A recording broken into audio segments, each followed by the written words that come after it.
Hi, എല്ലാവർക്കും സ്മിതാസ് cooking വേൾഡിലേക്ക് സ്വാഗതം. ഇന്നത്തെ ജ്യൂസ് പുതിന നാരങ്ങ ജ്യൂസാണ്. എന്നാൽ നമുക്ക് വീഡിയോയിലേക്ക് പോകാം.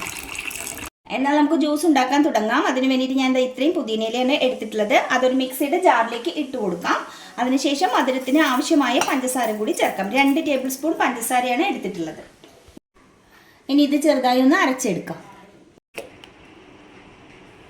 2 കപ്പ് വെള്ളമാണ് ആവശ്യമായിട്ടുള്ളത്. ഒരു പാത്രത്തിലേക്ക് ഒഴിച്ചു കൊടുക്കാം.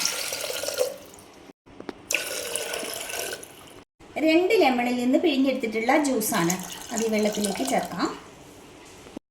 അരച്ച് വെച്ചിരിക്കുന്ന പുതിന മിശ്രിതം, പഞ്ചസാരയും പുതിനയും അരച്ച് വെച്ചല്ലോ, അതും കൂടി ചേർക്കാം.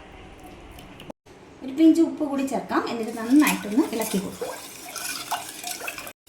ചാനൽ ആദ്യമായിട്ടാണ് കാണുമെങ്കിൽ സബ്സ്ക്രൈബ് ചെയ്യാൻ മറക്കരുത്. അത് നന്നായിട്ട് യോജിച്ച് വന്നിട്ടുണ്ട്. ഗ്ലാസ്സിലേക്ക് ഐസ് ക്യൂബ് ഇട്ട് കൊടുക്കാം. ജ്യൂസ് ഒഴിച്ചു കൊടുക്കാം.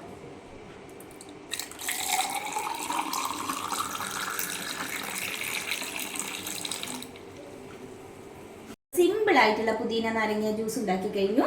എന്തായാലും ട്രൈ ചെയ്ത് നോക്കണേ. വീഡിയോ ഇഷ്ടമായി ലൈക്ക് ചെയ്യാനും ഷെയർ ചെയ്യാനും കമൻറ്റ് ചെയ്യാനും ഒന്നും മറക്കരുത്. താങ്ക്